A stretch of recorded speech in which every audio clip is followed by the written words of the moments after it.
They join me. A few people.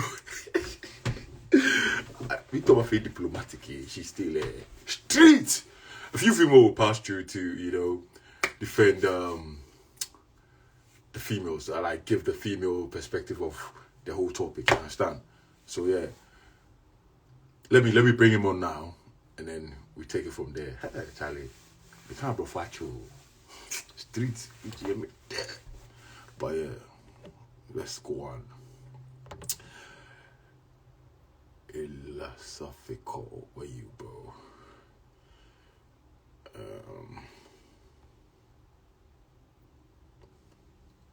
Bro, we wanna give him 5 emoji. That's all. No.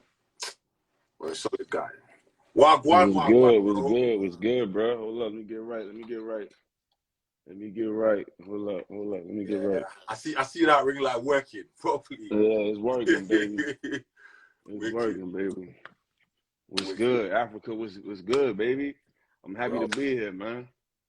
We're chilling, bro. West Africa, the motherland. We know who you are off the internet. Could you tell us more about yourself than we get going? You know what I mean? Well, I'm originally from Newark, New Jersey. You know what I'm saying? Like, I spent some years in DC as well. Now I'm currently in Charlotte, North Carolina. I'm known based in my circle for, I used to rap. I got my name Illa from rapping. You know what I'm saying? Oh, really? Yeah, that's why I got the name Illa from. Like, it come from rapping. My friends call me Illa, you know what I'm saying? Because, the way I rap, my rapping style was, it was ill. So he was like, you Illa. And I, I dressed okay. So just the name was Illa. So I was always into learning things. I was always into looking at life from a different perspective than what's given to me. I never took things for face value. So because of that, I added philosophical because, it's like I got my own way of thinking. Even though it's based on real knowledge, it's filtered through my own experience. So it's like philosophical. So I just went with ILLASOPHICAL as my Instagram handle. And that night, things just happened. We just left the club or whatever. It was never planned. It was all spontaneous. But I always wanted to be in media. I always wanted to do music. I always wanted to interact with the people and talk about real things. You know what I'm saying? Always into hip hop, always into the youth. So it just happened like that. Right. So that viral video was straight off experience. Was it straight off experience or it's something you just talked about? Was it straight off experience, like some stuff you've experienced with? I mean, it's experience. It's experience, and it's based on what my friends and my brothers go through. It's what I've been seeing my whole life. It's like people think because you have an issue or you could see a problem that it means you suffer from it so much. Like, I don't deal with women who don't even deal with me on the level that I need them to deal with me on. But that don't mean I can recognize the ones that's not like that. That don't mean I don't see a culture around me that's promoting a certain type of woman that's diametrically opposed to the type of man that I am and I know a lot of brothers represent. That don't mean I don't see that. That don't mean that I can't get a woman. That don't mean I have a problem getting them. It don't mean nothing like that. You could be a millionaire and still relate to somebody who can't make it. You know what I mean? You can't never get too heavenly to earthly good. You feel me? So it ain't about what I personally go through so much. It's just a culture I'm noticing. You know what I'm saying? Right. You made a statement. You said the good females are standing so close to the bad ones, to the hoes. That's the word you use. So it's hard for us to tell who the good ones are, basically, because they co-sign what the bad ones are doing, the hoes are doing. Could you please go deep into that? Because I understood it differently. Okay. Well, basically, how did you understand it? Right. So this is how I saw it. Say with a gram, just with a gram, how they pose, how every female pose lately. Most females pose with their back, just for you to get the angle of their ass and all that. You know what I mean? Like, good ones, bad ones, they're all doing the same stuff now. Makeup, they're all going heavy on the makeup. So it's hard to tell who a hoe is and who like a good woman is. You understand? Until you start vibing. So that's how I took it. That's how I understood it. So I want to know what you meant by that, though. Well, when I meant by that, based on things being so, I was trying to make a point to the audience I had immediately in front of me. So I was trying to explain it in a way that they can grasp it. But when I meant by look, I wasn't just talking about how they dress. I meant that too. They definitely look alike. The big eyelashes, the long, the colored hair, just the overt, over the top sexual energy that they give off, Mm. even if they don't want sexual attention, but you still giving off sexual energy every time you leave the house. This is just what you're giving out. It's just what it is. But I didn't just mean in that. I just meant by their approach to men, their approach to thinking, their approach to life, period, is just synonymous with women who are just materialistically driven. It's Right. like, I don't care if they have a good career. I don't care if they came from a 2-parent household. I don't care if they come from a 1-parent household. I don't care if they come from the suburbs. I don't care if they come from the inner city. I don't care if they are in a sorority. I don't care if they have their master's degree. They still have this certain, not all of them, but a lot of them. They have a certain outlook and they have a certain approach that that approaches a man as just a means to material extension of their personal happiness. Like, it has nothing to do with who he is as a person. He is just a utility.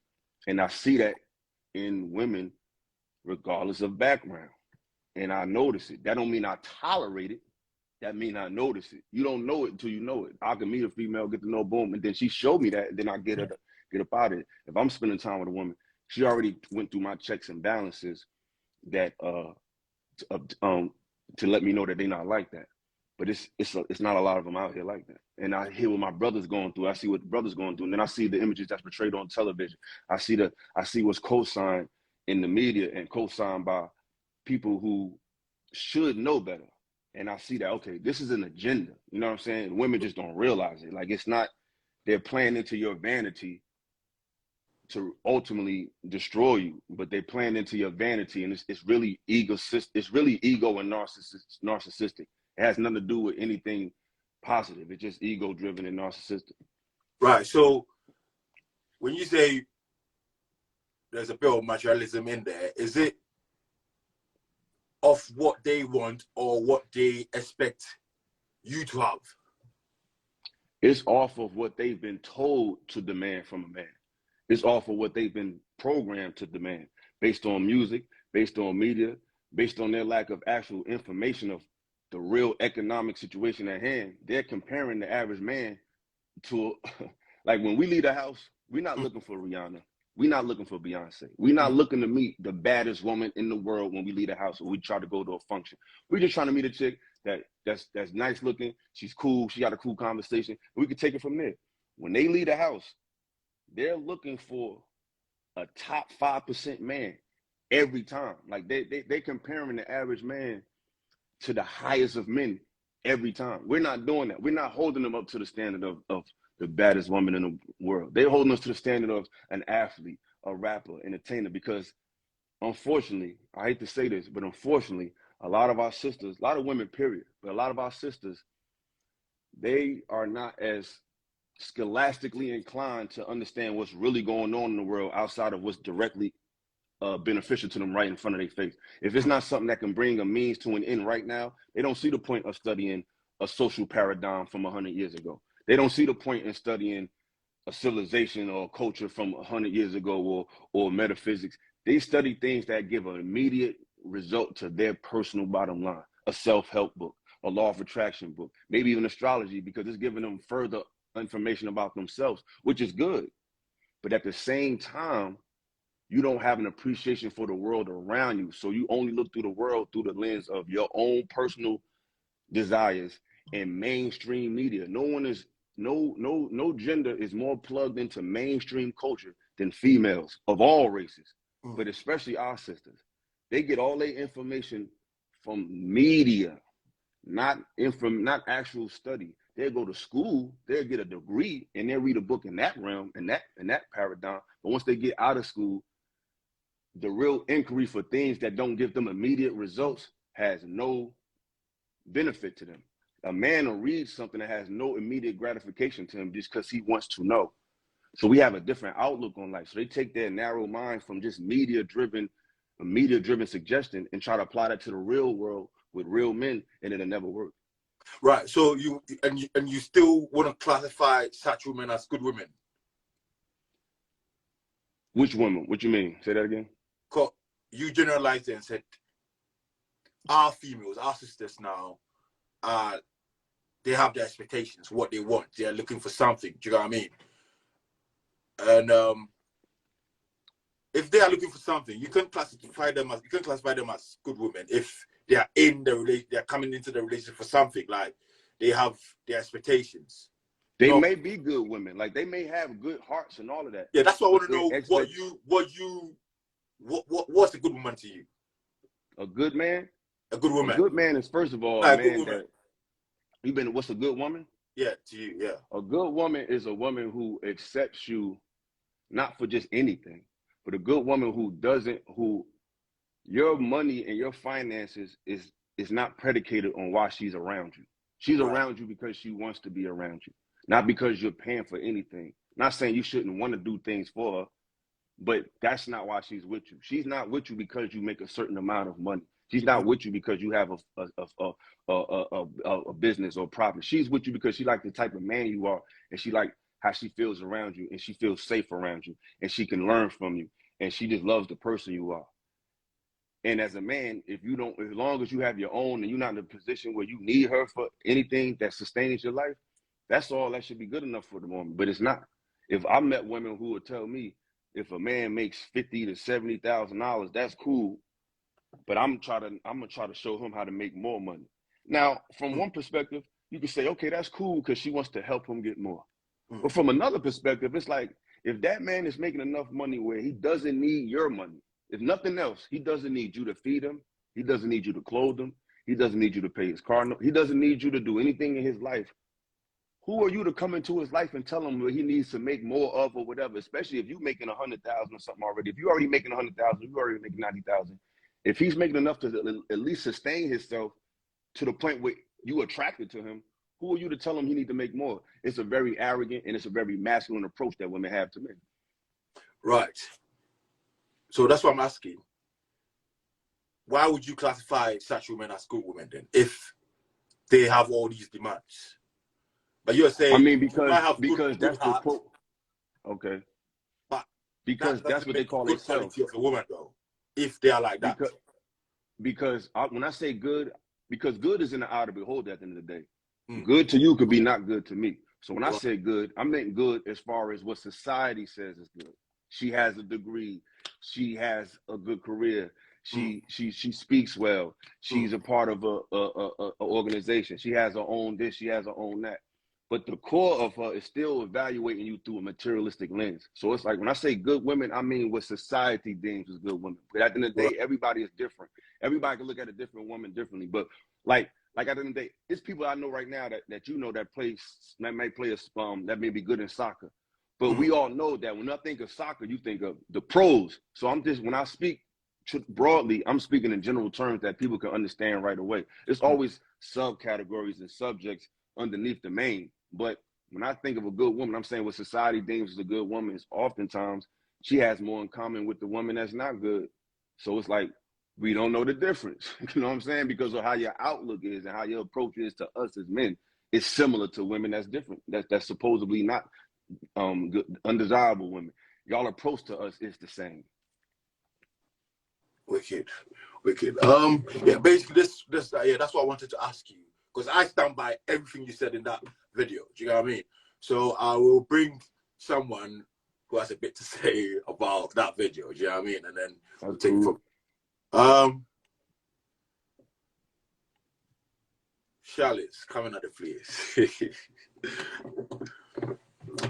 So I accept your request. Hey. What? Hi, 1 minute. Let me just make sure. Can you hear me? Yeah. Do you know what? It's been really interesting just listening to you. And I think actually when you speak, it's a lot clearer than the viral video was. And I think that's important in terms of just establishing perspective. But also I like the question, why is dating so hard? Because I think it's a question for both genders. And it's something that we all think about essentially. And I'm not a relationship guru. I don't have the answers, but I think there's a lot of things that you say that are generally generalizations. Okay. And it makes it really difficult. Sorry, the comments make me laugh.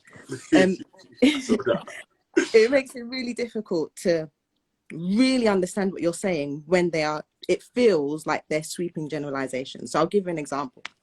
So you mentioned, for example, when men go out, they're not looking for Rihanna.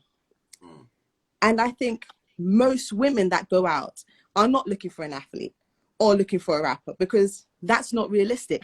What is the percentage of people that are rappers and entertainers that we can be going for them? So most women that I know are looking for a decent man, in many ways an average man. But the issue and that's the first thing. And the second thing I wanted to ask you about, to kind of go over again, is what is this good woman? Because I didn't really understand what the good woman was. So if you could go through that, like, what, to really pin it down, what is a good woman, and then we can discuss that a bit more. A good woman is a woman that accepts a man for who he is and not what he makes. She doesn't evaluate his value on how much money he earns. As long as he's able to manage himself. I'm not saying he lives in a box. I'm just saying a man that at least has his own place to live, his own way to get around, and his own way to earn money. A good woman meets a man where he's at, regardless of where what type of money he is. She looks for value in him outside of superficial means. You know what I'm saying? Like, a lot of women I talk to them, like, they tell me, like, they really want a dude that makes what they make or more. Like, oh, to me, because this is another thing. I'm not a guru either. I'm just speaking from my mind and how I feel. Everybody got their own opinion. I just got caught going viral being myself every day. I don't have no book of none of that. I'm just a regular person. It's just that people resonated with what I said because men can relate. However, it's not law.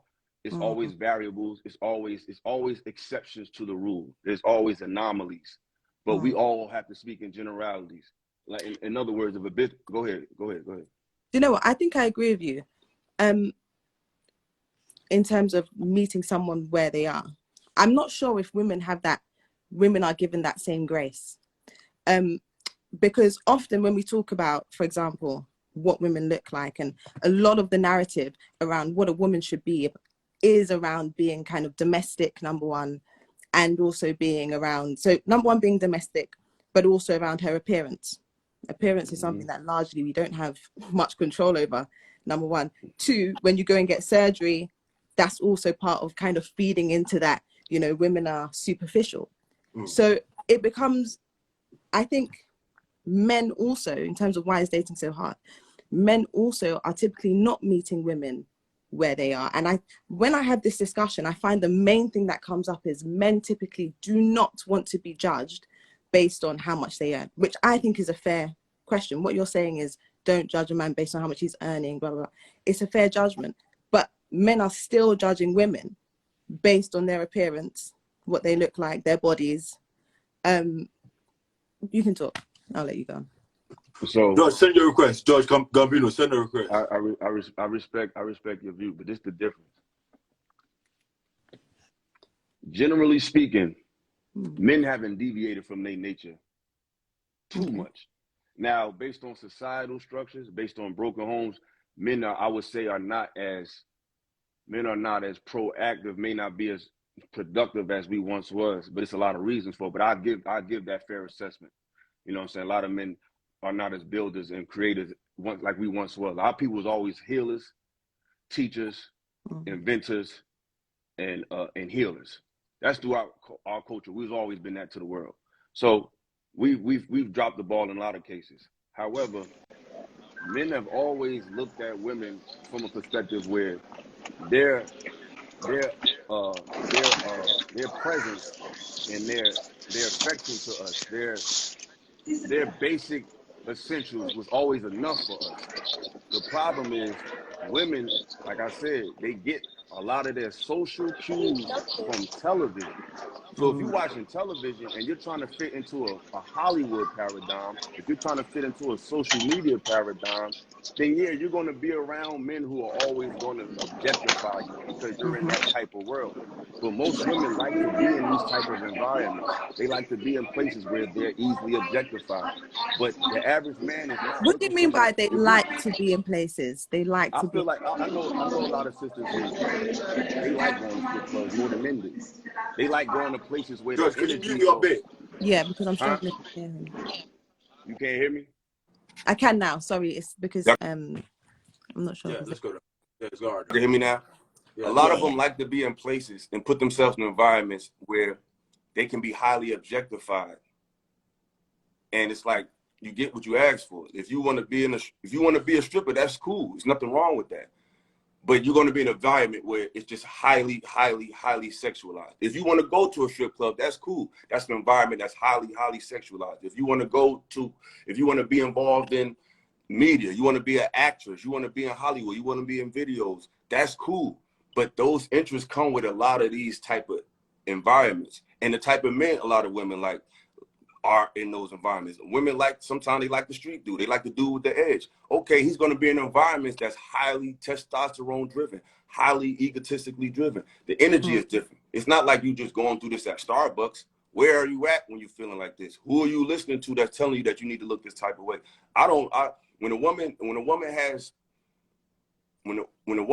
A man is never going to respect. It's going to be hard for a man. It's like in the Muslim community. A lot of women look at Muslim women as, they're being objectified, they're being controlled. But it's a science to why they covered up. They covered up because women give off pheromones. They give off energy just by their presence. So if a man can see the curves of your body all the time,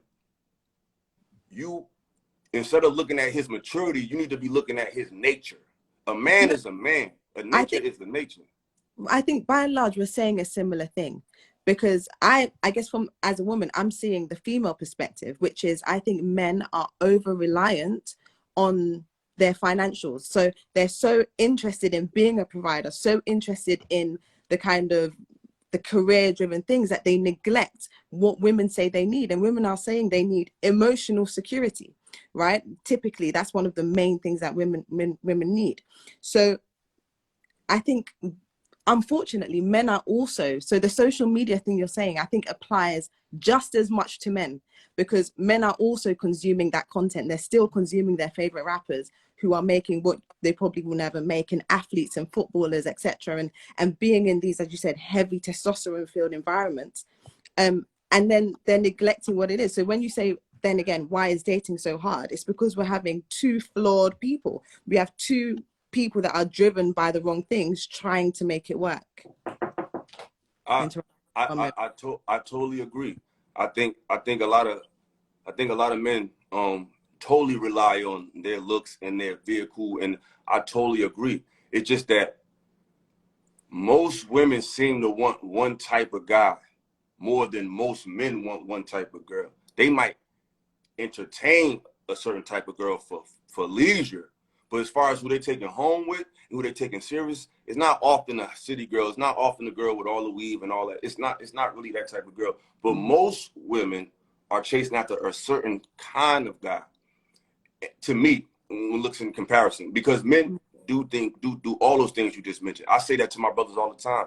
You got to become more studious. You need to look at life throughout. If you feel like you're not a man because you can't have a certain car or you can't provide a certain lifestyle, then you need to stop listening to the world and what they tell you about being a man. That goes both ways. I totally agree. In that moment in that video, I just came from a club. I just came from an environment where I actually seen a lot of women acting that type of way. So it was already in that mindset. But at the end of the day, I do agree with that. I do think men got to step their mentality up, and they got to find value in life in their brain and their knowledge and their ability. If anything, I feel like me going viral should show anybody, men and women, that how you convey a concept, how you able to articulate yourself, how you can relate to people can open doors for you that nothing more than anything would. And that comes from wanting to learn things, wanting to learn culture, wanting to learn how things got to be on both sides, how our cultures was attacked socially, historically, how we even got to this place, period. Because at the end of the day, my end game is not to engage in some type of gender war. Right. This is all about understanding. With understanding comes unity. With unity comes peace. And with peace comes what? Love. So it's just steps to that game. It ain't about, oh, fuck a girl. Oh, fuck. No, it ain't that. It's just that sometimes it take a little shock value for people to have a conversation. But I love women. That's why I feel like I know a little bit about them, because I like being around them. So it's not like I hate women or nothing like that. I'll never be on some, oh, we need to get away from women. I hear a lot of women saying that. Like, it's even women that's online that are telling other women to abort their black sons. But I don't hear nobody complaining about it. So it's really like, so me and other men, it's really not about negating the things that men do. Women have a fair right, men do drop the ball. However, we're dealing with a system. We're dealing with a media machine that can portray whatever narrative they feel like towards whatever side they feel like. And for as long as I've been on this planet, the narrative has been highly in favor of men, black men being the bottom of society. That's been like mainstream information. It's like as American as apple pie. It's just known. It's like almost a brand. It's like Nike. Like niggas, men ain't shit. It's like seeing a Nike sign. It's like everybody knows that.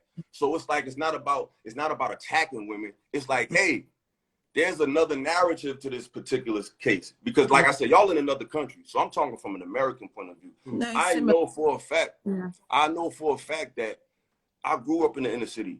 I've seen women who come from good and different homes pick a certain kind of guy time and time and time again, and then go out and say, oh, they all like, I've seen that narrative. Like, I'm not making that up, but that's not spoken about. And then when a man does say something, it's like the end of the world. It's like, hey, men have been thrown under the bus. Men are under attack from everybody. They own from other men, from women, from society, from other, like we got everybody against us. You know what I mean? So eventually, just out of human nature, a narrative is going to come back, but it's not a tit for tat game. Like, oh, so you said this, so I'm gonna say this. It's like, yo, you dealing with men who haven't never been able to speak their piece.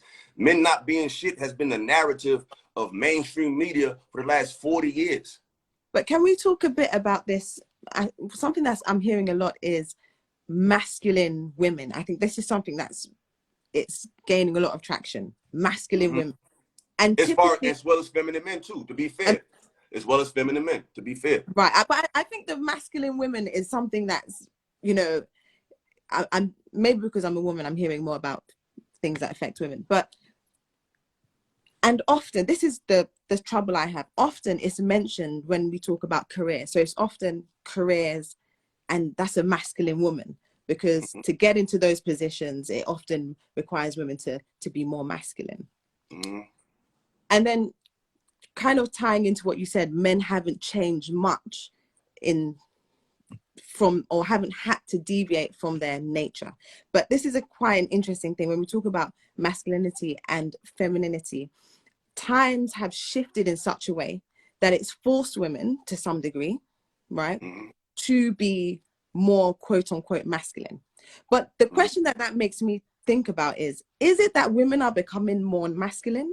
Or is it that women just have more opportunities to be able to do what they could have done before, had they been educated, had they had access? What do you think? Both answers are correct. See, it's like this. Life is it's not about right or wrong, good or bad. It's about cause and effect, action and reaction. You can do whatever you want to do. It just comes with a set of rules. You can't have it all. So right now, I can choose to live off the land. I can choose to have biodegradable shoes and shirts, and I can be totally off the grid, which is a beautiful thing. But most people, the result of that is going to come with most people not being able to relate. That don't mean they're right. That don't mean they're wrong. That don't mean you right. That don't mean they're wrong. It's just how it is. So what I'm saying is this. Women do have more ability to work, and they do have more availability. But you still a woman. So what I'm saying is, whenever you do something that's aggressive energy, like it's certain energies that just represent polarities. Like me, I could be in a house with 4 children and take care of them. I'm being a human, but I'm still tapping into a feminine energy to do the act. So if I do it all the time, it's going to bring more of my feminine side out, not because it's good or bad. It's just that's what's going to be, because the energy that it takes to be around 4 children is a more feminine, patient, receptive one. So for women, for men, let me answer your question. So for women, you can be ambitious. You can go and get all the money you want. You can have 2 businesses. You can have 3 Airbnbs. You can always be on the go, busting moves and making money, and that's great. But the energy it takes to keep that going is a masculine one. So it's not a judgment thing or a good or bad thing. It just is what it is. Being an aggressive woman that's constantly advantageous and constantly on the go is going to make you very wealthy. It's going to make you very renowned. You're going to meet awesome, wonderful people, but it's not bringing a woman out of you. It's bringing a man out of you. But then you've said that women shouldn't judge men based on their ability to provide. And so to kind of to level that playing field, right? So that I don't have to go, because before it was fine. It was socially acceptable for a woman to find a man based on his provision, right? So even back home, we still expect you to be able to bring the schnapps. You should be able to buy the things on the list, right? That is talking about your ability to provide. But it was socially acceptable to do that and to decline someone on their ability to not be able to do that. But with us now, we can, what you're saying is that we shouldn't judge a man based on his ability to provide, but we also shouldn't provide for ourselves. No, I didn't say that. It's a difference between providing for yourself is you have a source of income that takes care of your life. That's providing for yourself. Having 7 businesses, a hair salon, a social media page, an Instagram account, a part-time actor, you got your own clothing line, you sell lashes, you sell, I'm just saying, you can do whatever you want to do, but the energy that it takes to keep all that going is not a feminine energy. So we're not saying that you don't deserve a man.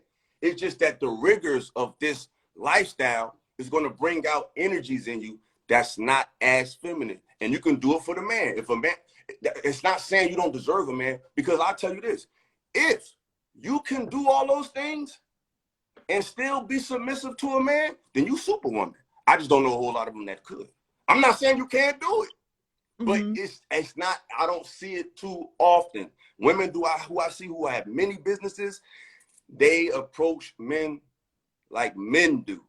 And it's because when you're in that world, you have to take on masculine energy. No, or is it because they're no longer approaching a man based on his ability to provide? So because I'm not looking for that financial provision, I need a bit more from you now, actually. You can't glaze over me with money. And suddenly men are being forced to do more, and it feels like a masculine energy, when actually I'm just asking you to fulfill my emotional needs, to fill my intellectual needs. Can you do that?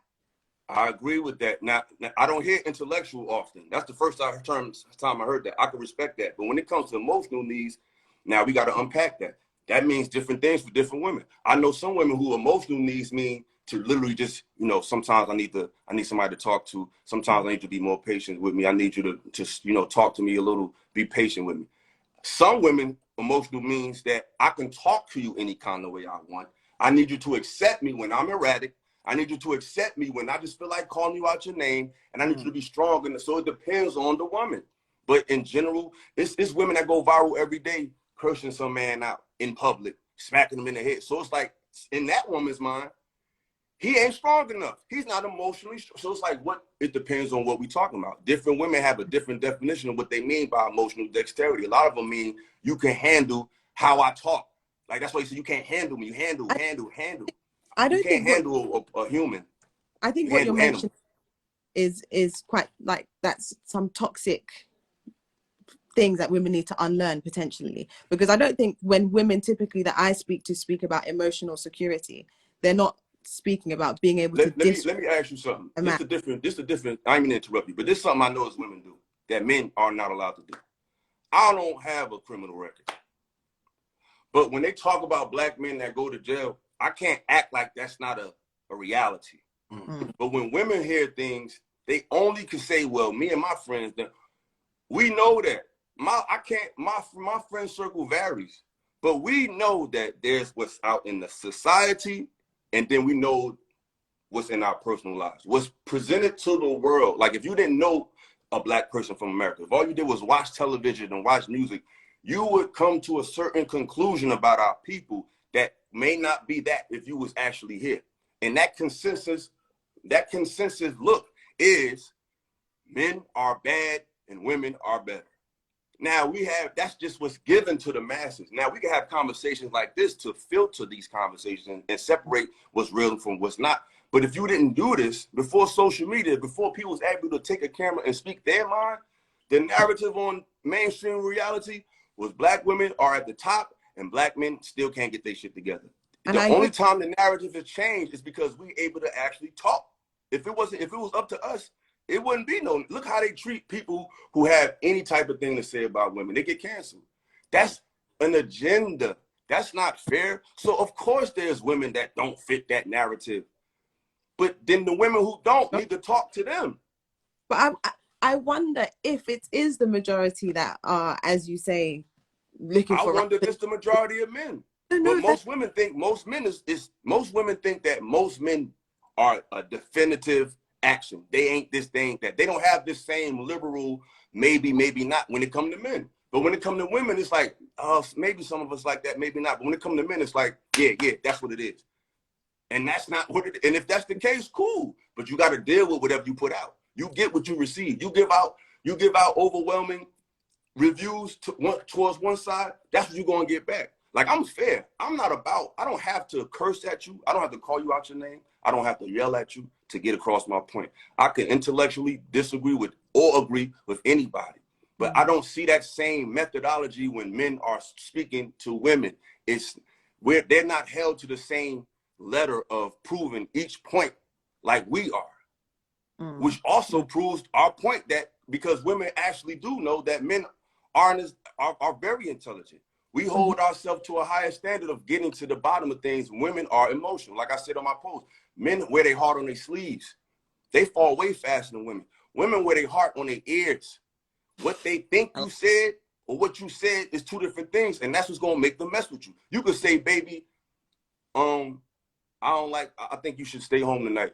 They heard you always trying to control me. And they would really say that. And it's like, I never said that. Like, even when I was on the video, I said, baby, don't wear that.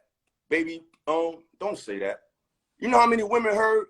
He controlling. He trying to tell her what to wear. He trying to tell her what to, they literally heard that. That shows you there's a buffer in their mind when it comes to how they deal with men. They've just been given a program and a set of order. Anybody ever worked in telemarketing? They give you what's called rebuttals. When people, you call a person, when they say this, you say that. When they say, women have an automated set of rebuttals given to them by the society that they just automatically spit out when a man come at them. They don't even think about that shit. Yeah. They just say it. And then when you talk to them and you really unpack what they saying, you realize that, baby, I love you, baby, you beautiful. Mwah. But you don't know what you're talking about. And you just got to sit down and talk to them. But they got to be willing to do that. See, the women have been convinced of, and men, is that our greatest power is trying to be the opposite. So men think I'm strong by listening to her and doing every single thing she say when it comes to how to be a man. Men think that's their power. And women think their power is, I'm going to show him that I can do what he can do, when it's the opposite.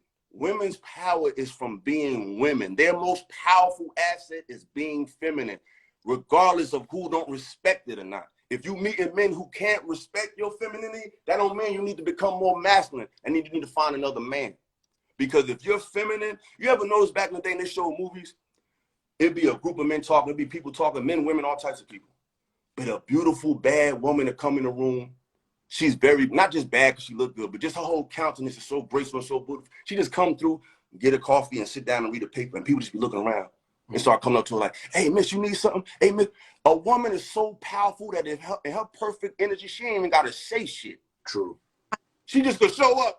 I appreciate what you're saying. I genuinely appreciate it, and there is truth. I'm not saying that you should shut up. Now, I don't want to flip this and saying that, okay, you should just come in and be silent. I'm not saying that. Yeah. I'm just saying that your power is so strong that it can be imposed without you imposing it. Yeah, it reminds me of something I read. It was talking about race, and something said white men are burdened by class, but black men are burdened by the weight of race and class. And I think that's something that's what you're talking about in terms of black men and how they feel. I think there is that pressure, as you're saying, from all angles, right? So black men are pressured and feeling undervalued, feeling like they're not worth it.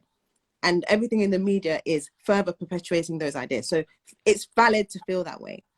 But I think that what it's creating is this very strong resistance now to black women, and almost this feeling of like black women are not happy with us. Black women should be accepting this from us.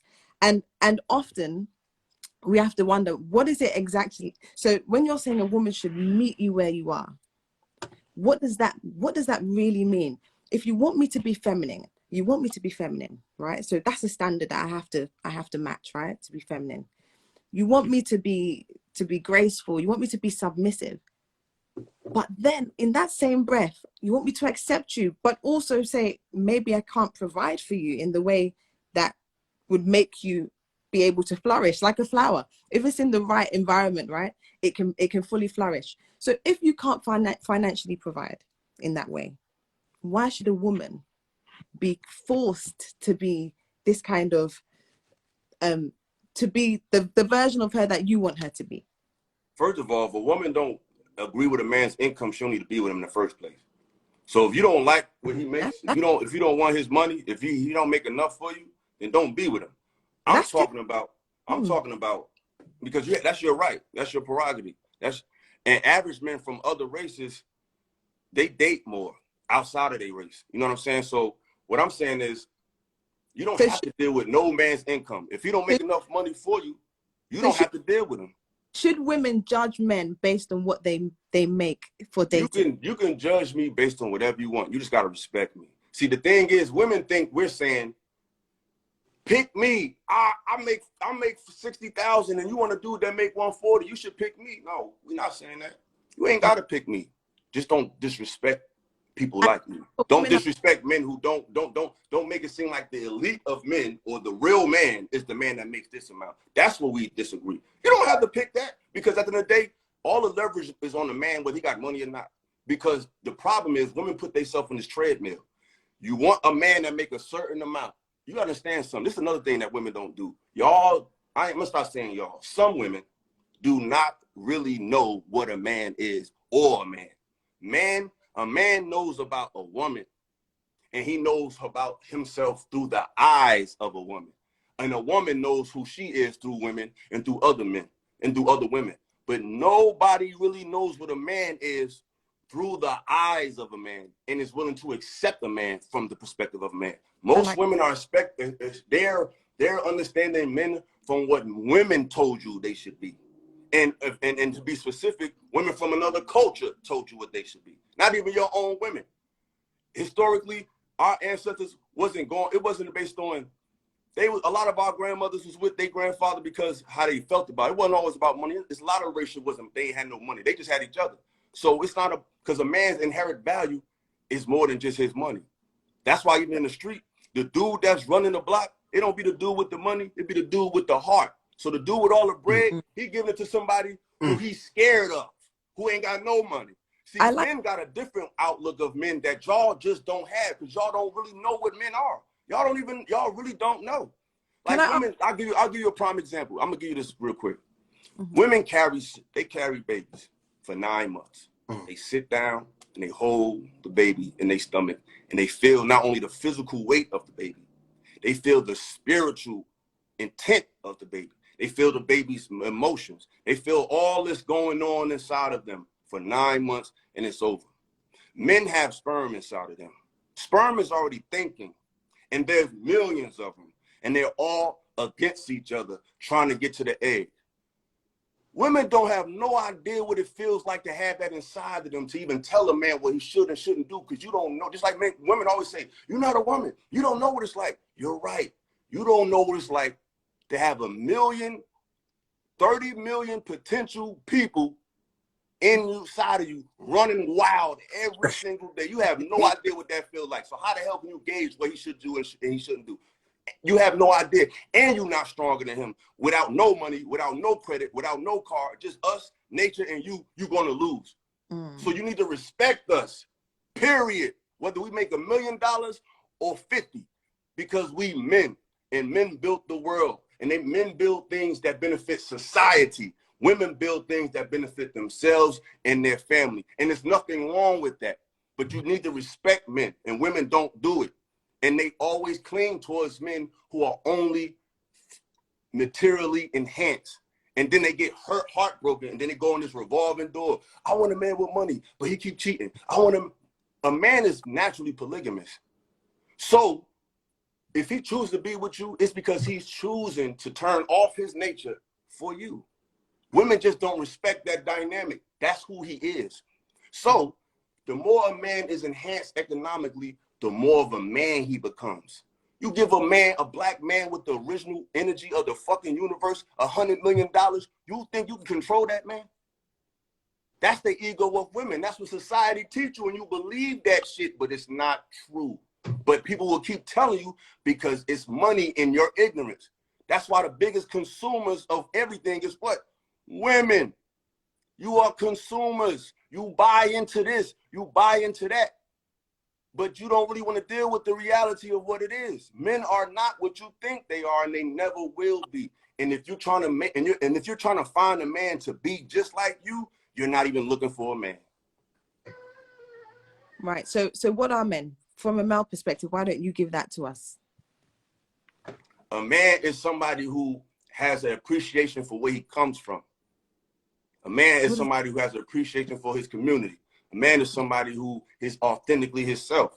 A man is somebody who takes time to, build himself up. Or somebody who just leads with peace. He's an intervener. He's somebody that try to unite people and not separate them. A man is somebody who brings people, who try to raise people up to a degree, who takes care of himself, take care of responsibilities, but lead with his heart and his intention and his mind, and tries to add to the higher vibration of the planet, try to raise the awareness of everybody around him. A man in his natural sense is a protector and a teacher. And a woman in her natural sense is a healer and what's the word I want to look for? She's a healer and she's a teacher as well. Like this is what, as black people, period, as original people, period, we are teachers, healers, inventors. These are what we are. We got to be led by knowledge. Knowledge and having knowledge and appreciation of a culture has to become more valuable to us. We're just trying to mimic another culture who has wealth that we can never imagine. We're trying to judge each other post-colonization, whether it be America, whether it be Africa. Why are we comparing ourselves to people who have totally co-opted reality? You can't hold your woman to the standards of that society, and you can't hold your men to the standards of that society. And that's what we do. Can I say something for a moment? So you mentioned something, and I wish I said something then because I've kind of forgotten it. But you said something about it's based on your environment, essentially. So the man with money might not be the most powerful man in the hood. It's the man with the most hearts, right? So if we're taking that, what you're saying is that the environment is important and society matters, clearly, from what you're saying. And I wanted to put this one to fire. So thinking about that, back home, particularly in Ghana, right? Coming back to this idea, because one of your main premises is that we should meet the man where he is, right? If you choose to do it, you don't have to. Because if you want a man that makes a lot of money, you can get that. It's just that you are, it's about, at the end of the day, it's a probability thing. It's another thing. You can have whatever man you desire. If you want a man that makes more than you, that's your prerogative and that's your God-given right. However, that comes with other things. That comes with, you are one of thousands looking for one of hundreds. The numbers are not in your favor. And you're dealing with a man who doesn't approach life how you do. He doesn't look for, a man is not monogamous naturally, especially if he's enriched, because he doesn't feel, he's a man, so he's enriched. So it's like you're chasing after somebody who doesn't look at life how you do. So yeah, you can have that man. We're not saying, hey, pick anybody. No, you want to chase after a man and make a certain amount, do it. But you're one, it doesn't make you unique. He's unique. You're not unique. You're one of thousands of women. So based on his natural inclination to be polygamous, why should he pick you? Okay, so I think the discussion is kind of going out. So not you per se, I'm just saying anyone. No, I know, yeah, nothing's personal today. So just talking about this men are naturally polygamous and women are just naturally monogamous. I think women are polygamous to a degree too. I just think that those two things have different effect on us. I think women like variety just like men like variety. But I think men are naturally equipped to handle it more than women are naturally equipped to handle it. But do they have that feeling too? Of course. How are they, when you say they're equipped to manage it, in what way? I mean, if a man is with 6 different women, he's literally imparting himself into them. So they're becoming more and more like him. If you're a woman, you're a receiver. You don't give. You only give out what's been given to you. That's why a man put in a seed and you give him back a child. So even the things that you do give come from what was given to you. So if you got 5 guys, that's 5 different guys with 5 different energies, with 5 different intentions. You're gonna become your body is gonna try to become 5 people instead of one person replicating himself 5 times. That's the difference. Now you can do what you want to do. You can do it. That's why I'm saying it's not a judgment thing. You can do what you want, but the effects is not gonna be the same. So you think polygamy has more of a detrimental effect on men than women? No, on women than men. On women than men. Men. If a woman wants to be with 6 guys, that's 6 different. Now let's do the math. Because when a man we ejaculate in you, that DNA stay with you for a while, if not forever. And we already established that within one man is millions of different sperms with their own agenda. In one. So you multiply that times 5 million times 5. That's a lot of energy in one body.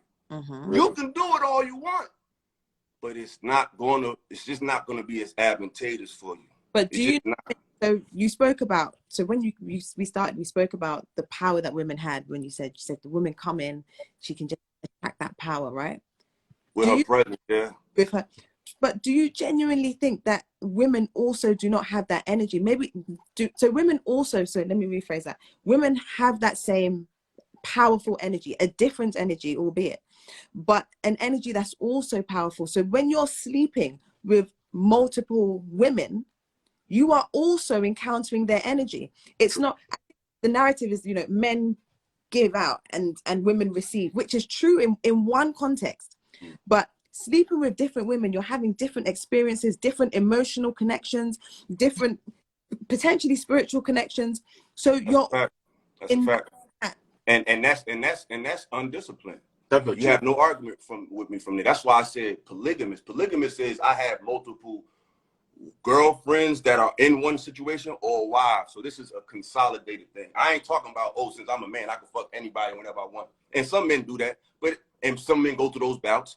But long term, that's not healthy. I'm talking about if you have multiple women that they are with just you. It's just y'all, not just anybody. But even if you're one man and you've married, typically when women are agreeing to these things, it's social, number one, depending on where we come in, cultural. But a lot of the time it's financial that he can provide, and they know he can provide. And so it's a level of security they're looking for. They're often not looking per se for the emotional connection there, because I think men think that because you can, impregnate a lot of women, that you can provide for them. I'm not talking about the financial provision. I'm talking about the emotional provision, the stability, the teaching, as you said, the leading. Do you think you naturally do that for 5 different women, even if he's married? They do it all the time. When men, the more money a man has, the more women he's able to entertain. When men be getting caught cheating on their wives and stuff like that, and I'm not advocating this, I'm just talking from a scientific nature perspective.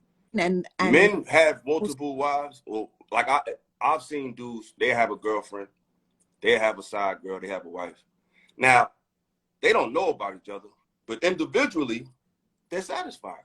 So men can do it, and they've been doing it for years. It just hasn't been done in situation. And vice versa. Women do it. Women who are married an athlete, or these women that deal with athletes and rappers, they know full and well that they're not dealing with one woman. They don't care. They just want to be close to what he can provide. But that's why another thing I say is this. I don't even feel like polygamy can work as well today, because I feel like we got a lot of growth to do as individuals, men and women. I'm just talking about a man's nature. I'm not even saying he needs to have 4 wives. I just feel like men are naturally polygamous. I think nature is a difficult word. When you throw in the word nature, it becomes hard. And the reason I say that is because it's very hard to distinguish between what is natural and what has been socially created. It's very. I mean, when you say socially created, what social structure are you talking about? Because that's another thing we got to get with. These are two things that we have to start including when we talk about stuff. We have to start not just your own personal experience. You have to take into account history and science when it comes to these arguments. Because if we don't do that, it's not going to be legit. It's just going to be how I feel versus how you feel. So when we say social, what social era are we talking about? We're still dealing with a post-colonization reality. We so used to it that we don't really think about it. Yes. We come from we under a whole different social paradigm with a whole different educational system, with a whole different diet. We live in a world with stuff that this era of time is like a grain of sand on the beach. So to really understand how things got to where they at, you gotta read. You gotta really understand what prior paradigm existed before this one to see how far we fell, to see if what you're talking about is really what's reality or what's the reality that you've witnessed. Because because it's like coming to a movie and try to understand it from the credits. You're not going to understand the movie from the credits. You got to go watch the movie. This is the credits. We living in the credits era. Everything has already been colonized. Everything has already been changed. The information has been changed. Culture dynamics have been changed. Diet has been changed. You live in a world where horror movies is an actual genre. Just think about that. Who the fuck told us that you're supposed to pay $30 every year to go watch people get their throat sliced? You live in a world where that's reality, but that's not reality. No, but I so agree. To try to evaluate everything from today, you're not going to understand it. You got to go back to how it got to today and what was the paradigm previous to today. Because we always say, oh, we come from kings and queens. We come from, okay, so what does that mean? How did they live? But what was the paradigm? How did they view women then? How did they view men then? You start from there to understand who you are, and then you figure out now. You can't figure out yesterday from today. You can figure out today from yesterday, though. Absolutely. So it's hard to kind of pinpoint social shit today because it's fucked up. But that's what I'm saying. When you're saying nature, do we even know what that nature is? Because also the question becomes, different societies function differently, different cultures function differently. And we are now this amalgamation of all these different things. So let me just take myself, for example. My dad's Ghanaian. I've lived in Ghana. My mum's Jamaican, right? So when we look at even these backgrounds, right, heavily colonized, but also I'm British and I live in England, right? So look at those three layers. When you say my nature, what are you talking about? Are you talking about my sex as a female? Or what is this nature that you're talking about? And I think it's the same for men. Exactly. When you say men have deviated from, their nature, what do you even know your nature? We've been so far removed. And even aside from, even if we don't know, I find that when we talk about like pre-colonization, we often make it sound like a utopia. It was a perfect world. But that is also that's also fictional, right? The world wasn't perfect before colonization. It's bad for Black people, but that too, does that mean that we were better? And this is the kind of, what is the nature? I don't know if you can define that. Okay.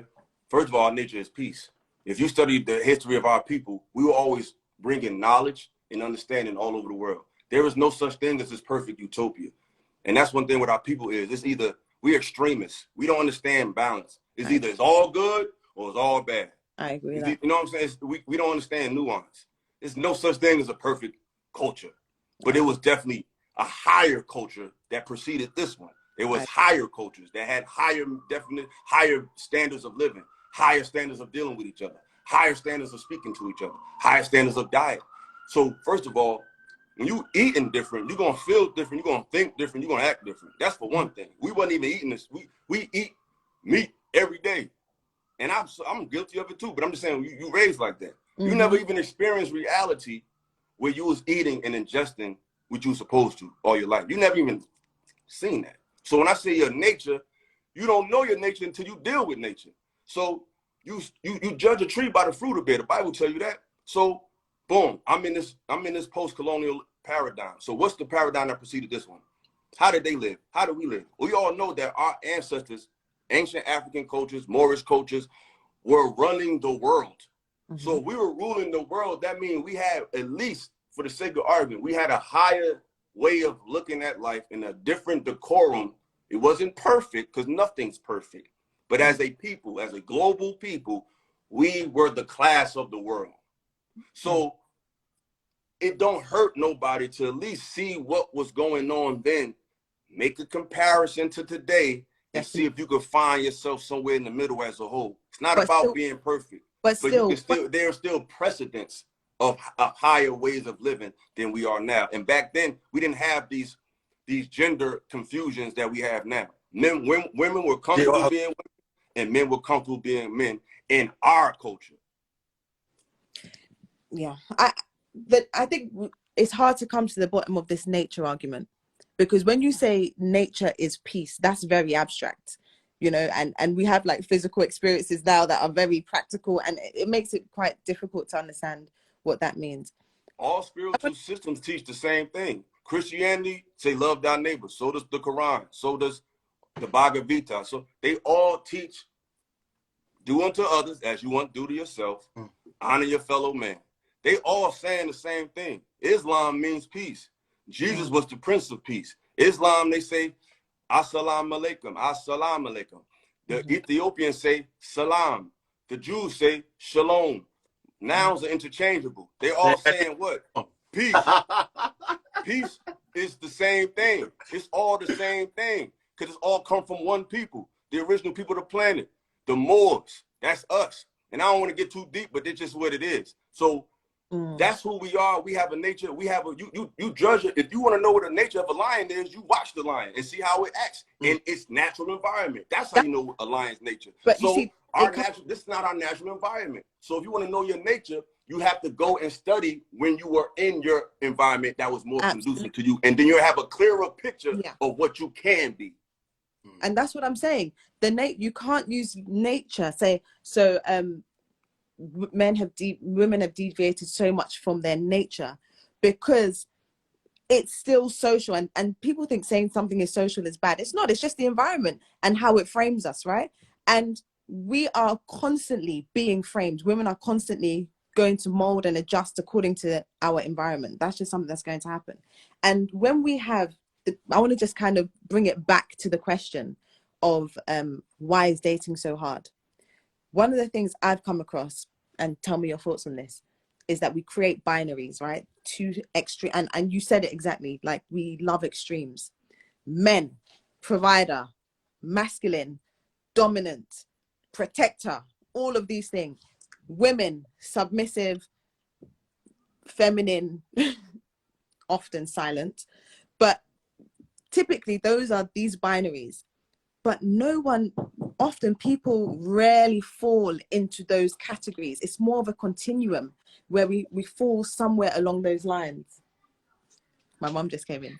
We fall somewhere along that continuum, right? And that's why I think dating is so hard. Because men are often in the middle somewhere or closer to one side, looking for that extreme version of the woman that I just defined. And women are probably quite to the masculine side, but looking for an extreme masculine man. And it just doesn't, that dynamic just can't work. I don't think men are looking for an extreme version. I think men we've been in this fight for so long that we kind of don't expect as much from y'all as you think. We don't expect that. Really? Much. Very rarely. Am I lying, brother? True. I don't think the average brother is going out saying, I'm going to find the most feminist. No, they're going to say, I'm going to find somebody I can work with. We don't think we're going to find that. That's what y'all think we think. Because y'all not listening to us. Y'all listen to what mainstream reality say. Y'all don't listen to us. I know when I'm dealing with a black woman, I'm going to be dealing with some kind of trauma. And I expect that from men too, because it's just a certain expectation I already have. It's a chance she might have been abused when she was younger. It's a chance she might have been raped. It's a chance she might not have a father in her life. It's a chance she's just been exposed to something that could make her misunderstand me some way or another. So I'm not expecting this perfect thing, but most women are. I'm not expecting those perfect feminine women. I'm just expecting someone who's understanding and not necessarily submissive, because submissive is a process. I need a woman that's receptive. I love that. Submissive is a process. That's a gem, and that's true, because it comes from trusting that person. I agree. once you have that, then yeah, you're definitely more likely to submit. I can agree with that, and I can rock with that. Yeah. Another thing I've noticed is that when I speak to, and again, it comes back to black men in particular. I love black men. Disclaimer, unapologetically. But black men feel more pressured by these things. So when I speak to my white friends, they typically do not care about this kind of financial burden in the same way that black men do. And I will go out with my white friends. We're happy to split the bill. No one's having a comment about it. You know, a lot of my black friends feel emasculated by that. You know, so is that, once again, is that a cultural thing, or is it that, once you said, us as black people are outside of our natural environment, trying to kind of function, and like all of these pressures? You just answered your own question. That's what I'm saying. Like, that's what this, you just answered your own question. Of course they don't feel comfortable. It's like, why would they feel it? And I don't have no problem with white people. I have great conversations with European people. But why would they feel obligated to answer to any social structure? Their face, their phenotype, their image is the face for humanity. It's not, but it is. So they don't feel pressure to do anything but just show up. They don't feel pressure to get fly. They don't feel pressure to do nothing, because just being who they are is an advantage, and they know that. So they don't feel it's nothing for them to be gracious. It's nothing for them to be humble. They won already. You go back 50, 60 years ago, it wasn't like that. You know what I'm saying? So it's of course they don't feel that same pressure, because they don't live under the social pressures that we have. Our people are constantly trying to adjust to what they should be. Do I have enough money?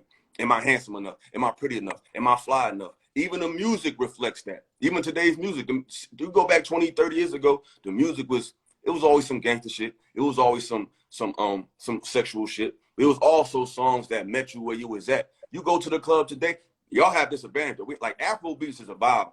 It's a music that creates an energy where you could court each other. But trap and drill and rap in America, every song going there is an antagonistic song. You ain't got shit. You ain't getting money, nigga. You ain't.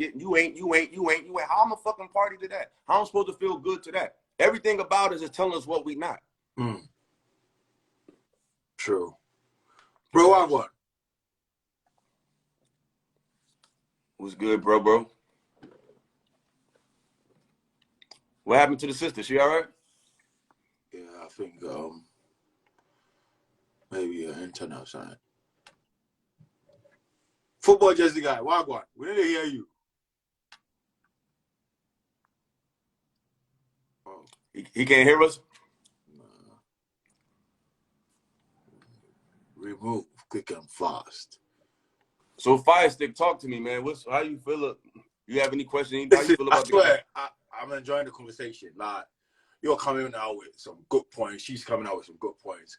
I'm just listening. I swear, I'm enjoying it, because you're coming in very heavy, and her points are very intelligent as well. Do you know what I mean? So I'm just stuck in the middle listening, because everyone's giving some great points. Do you know what I mean? Word. Yeah, she's very smart. Yeah, she is. She's a. You are very smart as well. You're very smart as well. Like, appreciate it. You both forgive them 2 or serious flowers, because that'd be some big vibes to give us, you know. Word. Proper vibes. I'm really enjoying this. You know what I mean? I'm really enjoying this. And from the kind of points you drop, do you read a lot? Yes. Yeah, you're very informed, bro. You're very informed. It's crazy. It's crazy. How old are you? 37, man. 27? Yes. Fuck you hell, bro. Jesus Christ. Hey, 27. 37. 37. Oh, right, cool. 37. Cool, yeah, but I've been like this since I was 21. You know what I'm saying? Just everybody who know me, I've been like this. This ain't nothing new. I've been like this since I was 19, 20 years old.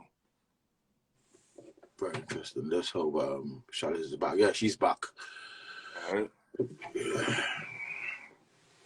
37. Yeah. But yeah, still some, bro. Sorry, my battery died.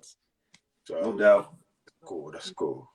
Charlie, Yeah. but shall big up yourself, bro. Oh, but like I was saying, Sally, basically what I you was really saying would have is, been I really rate you too much. Forget. I believe you, bro. Sorry, I'm sideways. My battery's charging. it's all good. It's all good. But basically what I was saying is, they don't live under the, like basically supporting your point. Like they don't live under the same pressures we have. You know what I'm saying? Their people as a whole, for the most part, has conquered the optics of the world. So they don't feel like they have to really adjust to nothing because everybody gives them the benefit of the doubt. You know what I'm saying? We don't have that same luxury. So that's what I'm saying. It's hard to evaluate anything we do under these constraints. You know what I'm saying? That's why it's good. We might be at a point as a people, we just may be at a point where we have gone as far as we can go with everything we know. It may be a point where we need to just stop and go back and just reevaluate and learn how we got here. Yeah. Because there's a reality that could connect, even to change, to switch gears. Beyond men and women, we got to bridge the gap with America and Africa. We got to bridge the gap with American culture and African culture. We got to have conversations about how we view each other, because we are really one for real, for real. Not because that's what I said, not because we look the same. We come from a bloodline that's real. And they broke us up all over the world, but we come from the same. When most of us get our DNA done, they take us to West Africa. Can I comment on that as well? Of course, yeah, we do come from West Africa, but or Africa in general. I feel like, again, this idea that we're all homogenous, we're all the same, is something that I personally don't like. So we are all African, yes, but within Africa, right, we all have completely, even Ghana, like the South and the North, completely different cultures and customs. And I almost feel like they don't necessarily do it with other cultures, but when it comes to Black people, it's like, you guys are all the same. No, but we're not. Not in the way that you're thinking. It's like, you got the Netherlands, you got France, you got Europe, you got England, you got Birmingham, you got all these different places. They don't like each other all the time. They don't agree with each other all the time. But they're called the European Union. Right. And they function. I think that is a more useful thing to say, I would say. Like, so that's what I'm saying. So what we I'm need speaking a about, united front. That's what I'm talking about. We don't have to agree on everything. That's never going to be the case. But when it comes to how we present ourselves to the world as a political body politic, we 100%. All are one. And we can 100%. Have different disagreements underneath that. You got Chinese, you got Japanese, you got Philippines, you got Vietnamese, but they are collectively Asian. Absolutely. You got Nigerians, you got West Ghanaians, you got North Ghanaians, you got Ethiopians, you got Americans, you got Jamaicans, you got Haitians, you got South Africans, you got Moroccans, you got all Sudanese. But collectively, we are Moorish. When you study history, most of the coat of arms in Europe, in England, they got Moors on their heads. That's the word that was removed out of our language that unites us as an entire diaspora. We don't have to agree on everything, but we should be united on a global front when it comes to representation of us. We don't have to have the same ideals on that's not the case. We got to ask ourselves, who even gave us the thought and the notion to try to look for separation? Whose idea was even that? Why does that even have to be a concept? Because we're dealing with people who are united. We want to be all these. We become a nation of narcissistic, individualistic people. But at the end of the day, our ancestors was not like that. They was united. Yeah, they had tribal. Is that true? Like, were there not tribal wars then? There was tribal wars. Not fighting against tribes. They was, but for the most part, we was a united front when it came to how we represent ourselves to the world. It's never gonna be perfect, but it could be better than it is right now. This ain't it. Better than it is right now. 100% it can be. It's never gonna be perfect. We don't all gotta be at each other's face, but in certain situations, like you may not see your family all year round, but y'all might see each other for Thanksgiving. Or we need to get used to having certain things where we all on the same page. Like, it'll be nice if there was just a day where all of us all over the world celebrated something. See, when you say Black, that's not necessarily a word that represents somebody that's Nigerian. That's a concept that we understand in America as a social construct. But when you say more, that's universally understood. That's one people, regardless. Whether they Yeah. tell you or not, Yeah. that's the truth. So that's the word Yeah. that unites us, at least when it comes to representation in the world. Give us a historical precedence that connects us to basically an argument of even reparation, even restitution. Because our empire failed. Like, that's what I'm saying. We got to really like become more scholastic. Like, we're not just, we don't look alike for no reason. We don't have this color for no reason. Like, we come from a certain paradigm. Like, we may not. Mm-hmm. We come from a certain era of time where we was at a high, elevated level of respect in the world. And that was a Moorish paradigm, and that's what we called ourselves, regardless of where we were in the world. I'm with you. I just think that when we say blackness or when we say Africa, it's a lot more nuanced than, I think you're still talking, but it's fire. Can you hear me? No, I can hear you, but I can hear him. Yeah. That don't make you a Moor. What's the last thing you heard? Oh, Nothing. I don't know. My For a mother bit. just But trying to call me. I'm saying I'm absolutely with you. I'm absolutely with you in terms of the united front. I think, I mean, as you say, even amongst Asians, they have their conflicts, but there's still a level of respect, and Africa needs to have that as well. And I agree. I just think amongst Black people as well, we have to acknowledge, number one, and accept that it is more nuanced than we are one just big Africa, right? Our cultures are very different.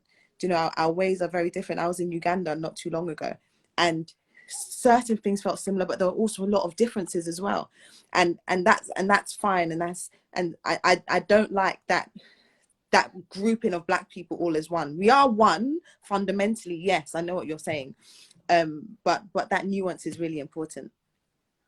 And it is important, but we also got to look at this. We playing chess, we ain't playing checkers. Regardless of how much we look at the same, that we different, the people around us are not looking at us nuanced. They're not looking at us. The nuance shouldn't affect our unity. But it's affecting our unity now. Because right now you're telling me that we all the same, but we not. So that's feeding in, and you're right. But that argument still feeds into separation more than unity. Because people who looking at us are not looking at nuance. They looking at them. But why we do can we look keep at nuance, defining but ourselves? we need to come to the world as a unit. But why do we keep defining ourselves based on how other people are looking at us? At what point do we say, all right, this is our culture, let's take ownership of what that is and what that looks like? Why should we care? It's like when people say, oh, Asian, they all look similar. When I was in China, they did not want to be told that they look Japanese and vice versa. You know, people were clear to say, you know, this is where I'm from. So why should we care about how would other people... would they all agree that they're all Asian? Yeah, but I think we would all agree that we're African. But technically, being a Moor don't mean you're technically African. Like, this is another controversial opinion, but I'm just gonna put it out there. Yeah, put it out. We got to look at it like this. America, all these continents was connected at one point. Africa, South America, America is historically all considered the West. West Africa on is considered West. Moor also means Western. So at one point, all these continents were connected. That's why you see familiar structures in Africa. You find them same structures in South America. You find them same structures in America. So technically, if it was all connected, you can't say it was from Africa. It was just from the planet. But once it's separated, it's like it's Africa, it's South America. But if it's connected, what's the difference between one and the other? It's just one piece. So we are people of Earth. We are the first people of the planet. That's why when you deal with ancient cultures, they say some of the most high cultures, they talk about Egypt, and then they have myths about Atlantis and Lemuria. The Moors are the first people of the planet. We just established a lot of our cultures in Africa, in South America, in America. It's pyramids all throughout the planet. So being a Moor is beyond a location. It means you are the original people of the planet. That's why the samurai, the samurai, it's all in the linguistics of all languages. You talking to somebody in Spanish, they describe a dark-skinned person, they're going to say a moreno or morena. That's us. It don't matter where you from. So they get us caught up in these geographical places, but the bloodline that we come from are the original people of the planet, regardless of where they was in the world. So we the first people of the planet, not just first people that necessarily come from Africa. We come from the universe. Yeah, I agree. I think for what we need, unity is important. But I do just want to acknowledge, it's just, for me, it's just acknowledging that amongst that unity, and within that, we are different people. Of but course. that is still, but that doesn't take away from the unity, right? It's like we've got siblings, we're all different. That doesn't take away from the family. But y'all all family. 100%, and I agree with you on that. That's but we've all. kind We of never gonna have we've gone everything on in a bit common. of a, But we need to have more. tirade. We need to have more. We need to work with each other a lot more. We need to fuck with each other a lot more. You know what I'm saying? We need to be a united front. Our issues with each other shouldn't make it to the world stage. It should be something we can handle, like how we deal with it right now. Yeah.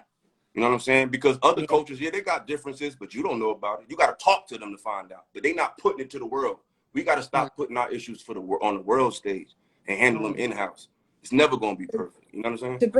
To bring it back to this kind of dating thing, I still haven't got a full understanding, because if you're saying, so you said, why is dating so hard? And so that's the question. But like, in terms of posing solutions, if it's to come back to our original nature, what are the steps that we need to take to that?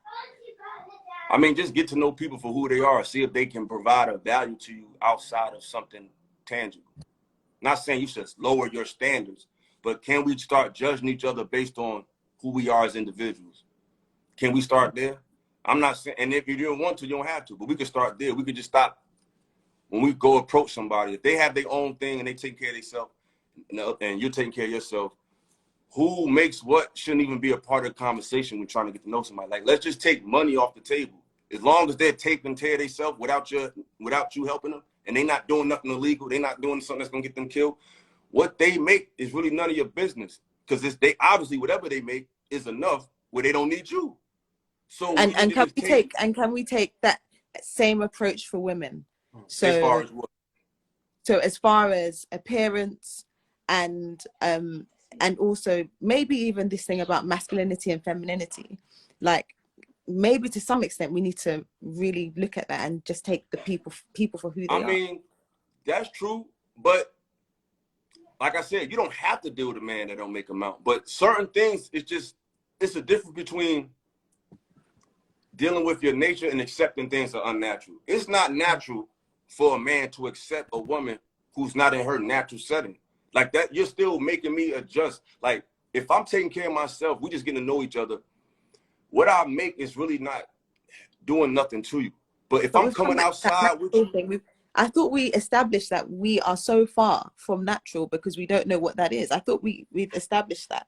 You're right, but there is examples of natural. You don't have to put on a bunch of makeup. You don't have to wear the biggest. You don't have to do that. That's a choice that women make, and men don't have to accept it. Like when I was younger, women wasn't so overly sexualized like they are now. Like when I was younger, I'm just saying, who is sexualizing? Women are sexualizing themselves. Why? No one's making. Women don't care about. But when why? I talk to women and I say, baby, when I talk to women, they say, and I say, yo, you shouldn't wear this. They say, I don't get dressed for you. I do it for me. So this is what they want to do. They're not dressing this way for us. They say it all the time. It ain't about you. I think we have to question how true that is. I think we all say that we want to look. There's truth in it. We all want to look good for ourselves, but at the same time, we all appreciate others appreciating us, right? I think there is that balance. But who is? So let's think about it.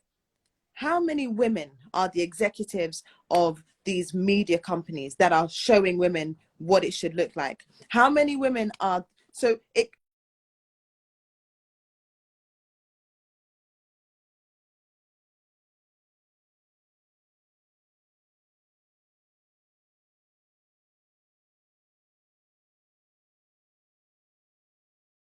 It's not women. We're not just out here in a vacuum saying, oh yeah, let's sexualize ourselves. Somewhere we've been told that this is admirable. Somewhere women have been told that to look sexy, to wear revealing clothes, to wear makeup is attractive.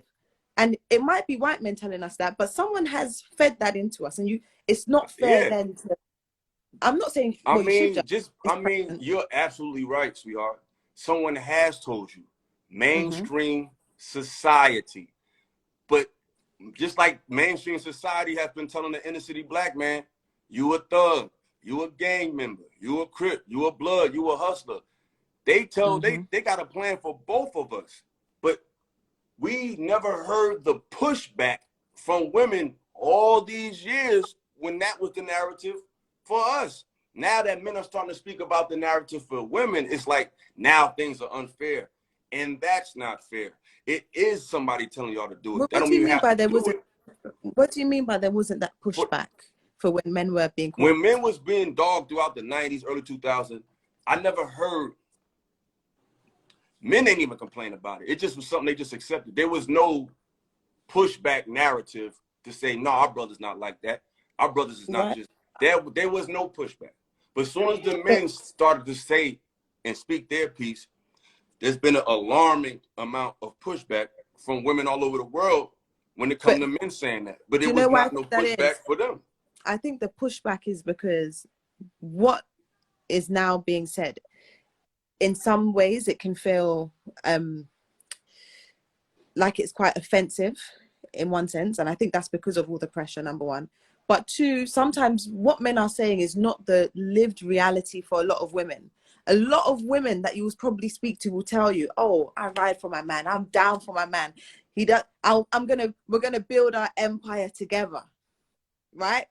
And then later you start hearing things like, oh, when men get to the top, they're not going to stay with that woman because she's going to disrespect him. So what of all those years of toiling, all those years of working? Do you see what I'm saying? So the lived reality of women right now feels very different to what you are saying is the pushback.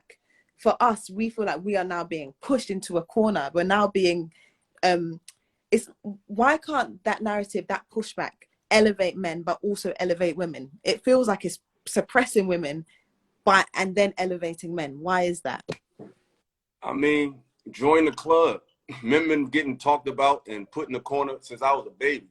That's all I heard my whole life. Join the club. I thought you were meant to protect us. I can't protect you from yourself though. I can't protect a woman from herself. Ain't like a woman just, I'm glad she said that. A woman just said no woman will get their ass done if they are not attracted by wealthy men. She just told on herself.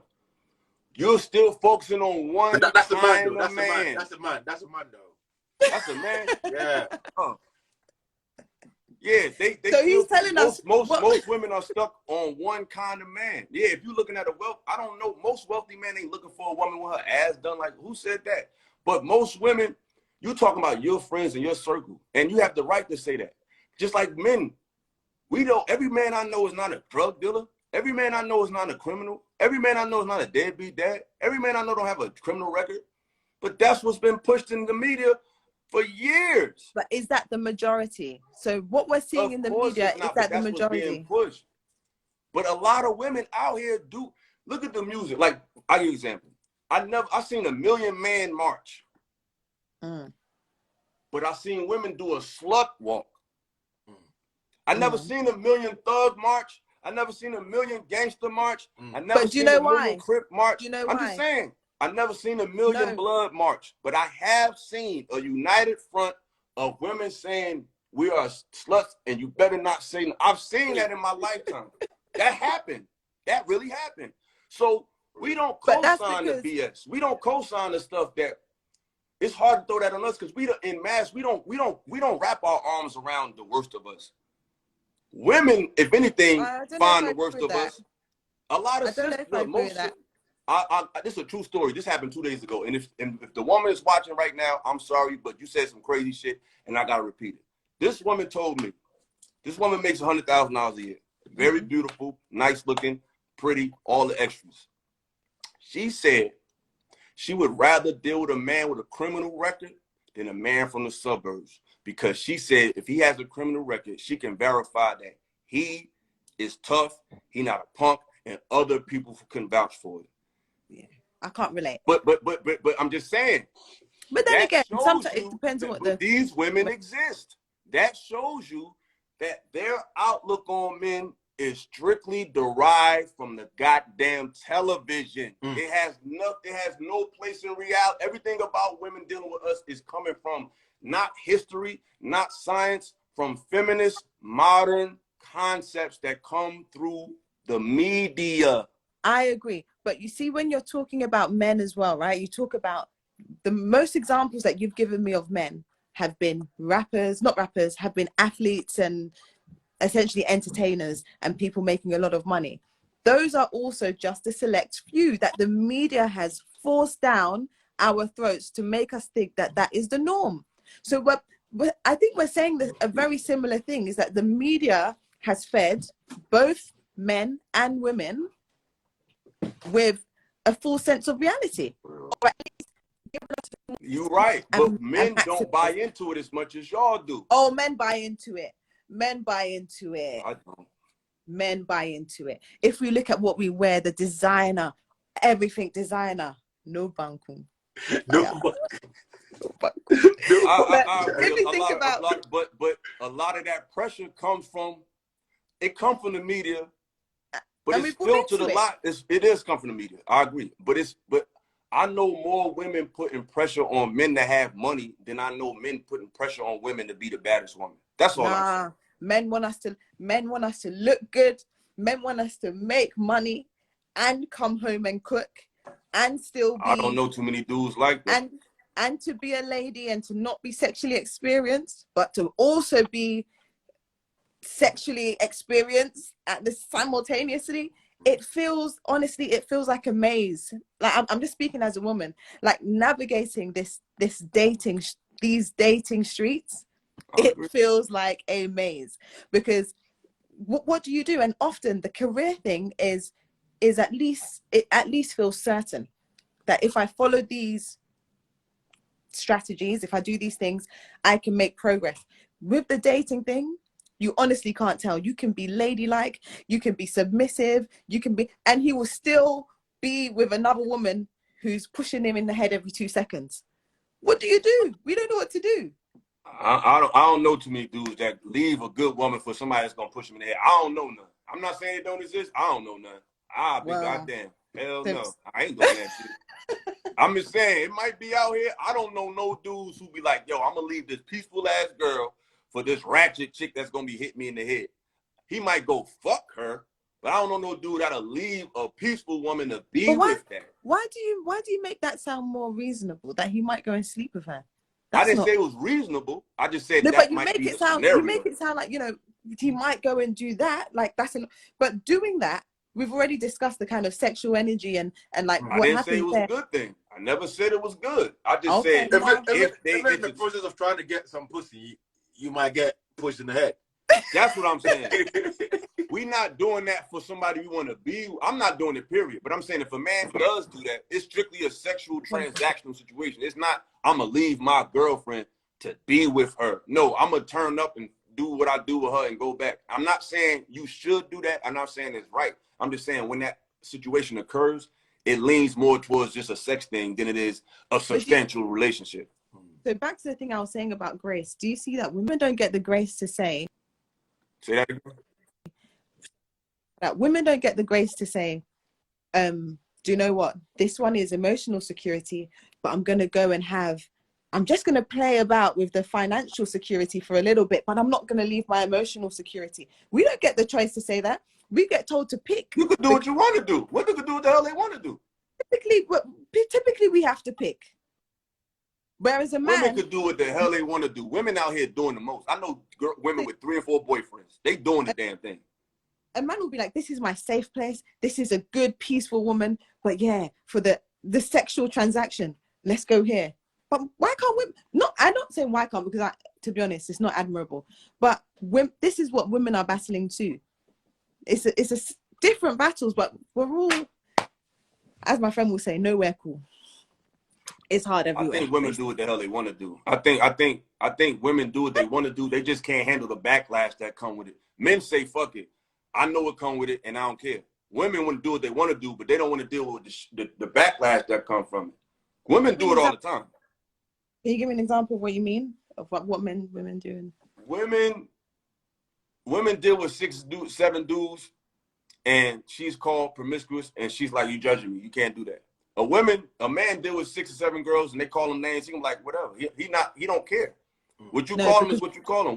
We not moved by we built for the judgment that come with it. Y'all not built for the judgment that come with it. Y'all want to do what we do, but then want to be viewed like women.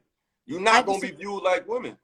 I disagree. You guys don't have That's the social around being sexual. So being sexual for a man, it's rated, if anything. It's not a social stigma. The equivalent for you would be somebody insulting your finances and insulting your ability to provide and be masculine, quote unquote. That's what would affect you in the same way it affects a woman when it comes to her sexuality. So it's not the same. Why is it not the same? So men cannot handle the respecting that you're talking about. Is men cannot handle being held to account, if you want to put it that way, about their finances. In the same way, women cannot handle being held to account about their sexuality. We can handle being talked about by finances. What we can't handle is the fact that you chase after the guy that you think has it together that we don't, and get a pie in your face and then come back and point the finger at the rest of us. That's what we can't handle. You ain't got to be with me, but don't get mad when the dude that's really balling only look at you as a number. Don't be mad at everybody. We can't handle that backlash. A woman ain't got to be with me. She ain't got to like what I make. But don't go and chase after who's the epitome of what you think is a man. Get your feelings hurt because you realize, look, you in rotation because I'm rich and I can do what I want to do. Yeah. Don't come back to the rest of the men and say, all of you, no, you want what you want and you can't handle what comes with what you want. I think women are asking for that, the same thing you're asking for. Women are asking for the same thing. Don't force me. Don't tell me, define me what's beautiful. You're telling me this is beautiful and this is beautiful. And the girls' pictures that you like are not. What's liking a picture though? That's who cares what you like. That's liking a picture don't mean nothing. That means something to y'all. I don't care if a girl like a picture. That's very trivial. No, but let me give you an example. The pictures you're liking, or the girls that you send to your guys, like, oh, she's stunning, she's beautiful, is not natural. It's like looking at a car, like, yo, you see this Maybach? Yo, that shit look dope, son. All right, what we eating today? It ain't that deep. It's deep to y'all. We don't care that much. It's just eye candy. Real, true. It's not that deep. That's what I'm saying. Y'all are caught up in the hype because you are totally channeled into social media. And so it means so much to y'all that y'all think it means something to us, but it don't. We don't care. When dudes send me a pic of a chick, I'll be like, cool, she got a nice ass. All right. I don't believe that. I don't believe that. I'm telling you. That's what I'm saying. Y'all don't believe us, but you believe the media. It's up to you. I don't care about that shit. As a defining characteristic as to whether they will pursue her or not. You say that again? Are men not looking? Oh, has he frozen? No, we can hear you. I was saying, are men looking at women's physical appearance and their bodies to choose whether she's suitable? I mean, men are visual, but it don't cost you no money. But listen, your body is who you are, though. Whatever it is, whether it's fat, slim, big butt, little butt, flat, it's you. It ain't what you're bought. It ain't where you're from. It's literally just you. Now, whether you want to put on a scale of whether he should look at one girl versus another, whether you want to say, why does he define this as pretty and why he don't define this as pretty, that's a fair argument. That's another conversation. But at the end of the day, whatever he like, it's just you. A woman ain't looking at just me. She's looking at what I got, what I can get. It ain't just me. Dudes, whatever were you saying, he just want you, the person. But men are visual. So I'm not going to just chase after a woman that's not that's another thing. Women, y'all penalize us for liking what look good. If you attractive, I'm going to like you. Like, it's like, oh, who told you to like pretty women? That's not the equivalent of saying who told you to like rich men. And y'all trying to make that the same thing, and it's not the same thing. Because when you say that, you're saying that there's a price on beauty and there's a price on not having beauty. And we don't believe that. Me saying I want a girl that's pretty is not equivalent to you saying I want a rich man. But y'all act like it is. Why that's not the same? It's ask a million men. They'll tell you. Why is that not? No, but why? Because it's not the same, because who you are is who you are. You can't change that. Yeah, but money can come and go tomorrow. That's not me. My money is not me. But your body, your eyes, your lips, your countenance, how you talk to me, how you speak, how you walk, that's you. You're not judging me based on that. And that don't mean I'm going to be with you because you're cute. That just means you're pretty enough for me to come around you, but how you act is going to keep me around you. So that's just the invitation. Your looks just is an invitation. Like beauty, you said how you look is one thing, but you also joined my attributes, things that are who I am. How you move, how you speak, how you act, not what you make. But people can say that is more you than per se your body. As a woman, our bodies are constantly changing. One day you look at it, next minute you don't even recognize it. So in the same way, you're saying your bank account, one day dead, next day up. Also, that's not me. And I think that's what the frustration is. Like, what do you want me to do? Your body is you. You don't, women don't just get big. Women don't just like this. You have control over that. If they and you have control over your, well, someone could say you have control over your finances. Why didn't you make better decisions? Why didn't you go into a field that will make you make more? Sure. Is what we say. Charlie, Shalom, champion. Oh, no, but I agree. What I'm trying to say is that we're all experiencing this pressure that he's talking about. He's right. But women are experiencing it for one reason, and men are experiencing it too. Our bodies are changing, constantly changing. 1 minute we want, next minute we go. Look, sometimes you can be in the gym, fire. I can, I'm slim already. Abs, after 2 sessions, my abs are there. That doesn't mean I'm gonna have a bum. No matter. It doesn't come with it. It doesn't. Yeah. You know, I'm not trying. In the same way for him, you might be a man that's, you're grafting, you're fast, and you can't necessarily, you can't always. You're grafting, but there's no money. Yeah, for real. You can't always control. But for the most part, you can. For the most part, we can stay in shape. We can eat healthy. For the most part, make reasonable choices that are going to result in him being comfortable. So just what we are saying is, don't judge. You're tired.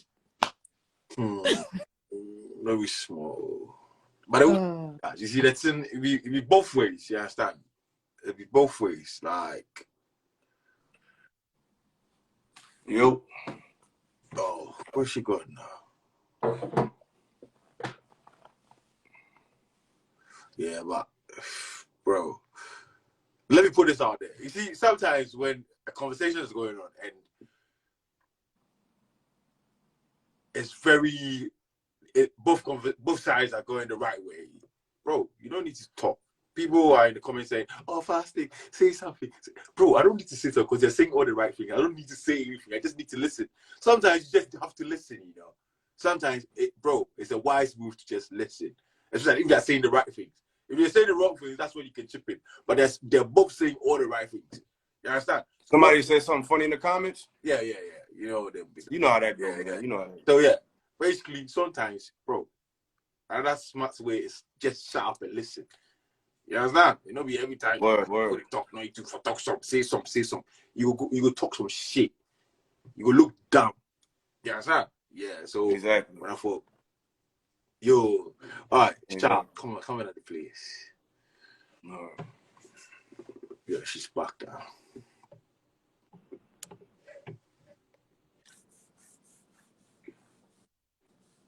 Darling, Ken, you're going the full keke.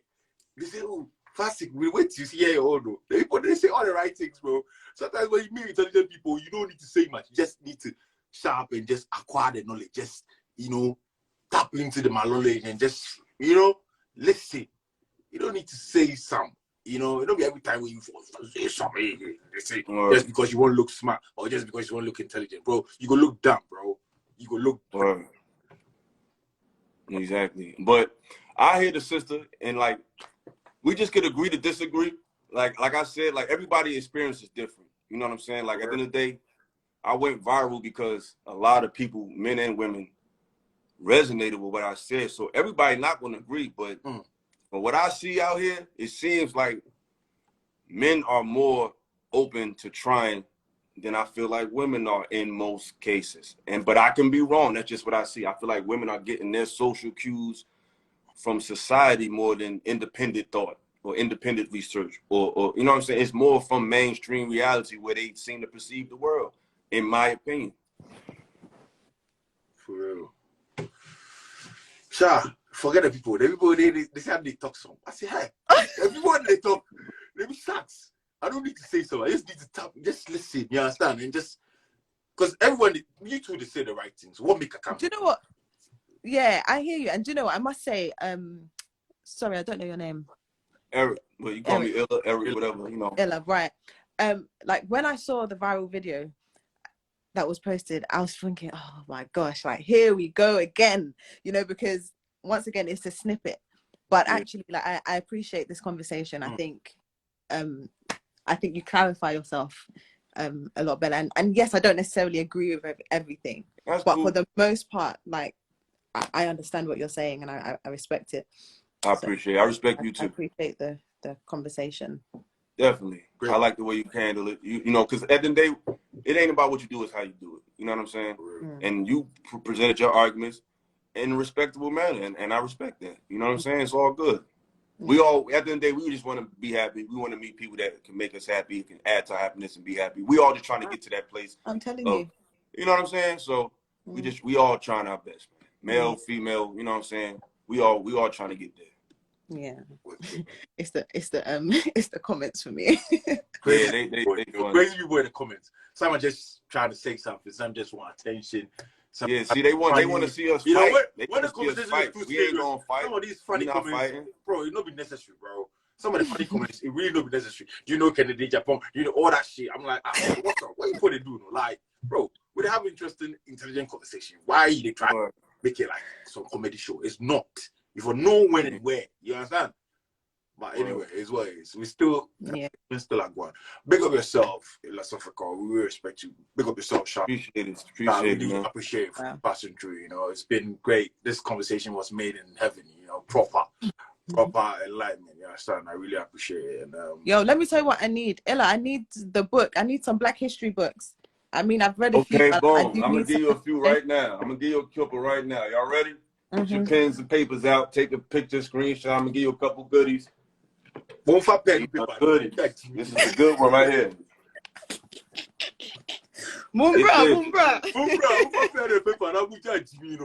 It's this. Go take a pen. This talk about the Moorish period. So, matter of fact, get this. This is an ill book. This ain't Black history, but it's dope. What's it called? Get this. It's a good book. It's a very good book. Get that. You can't see it. What's it called?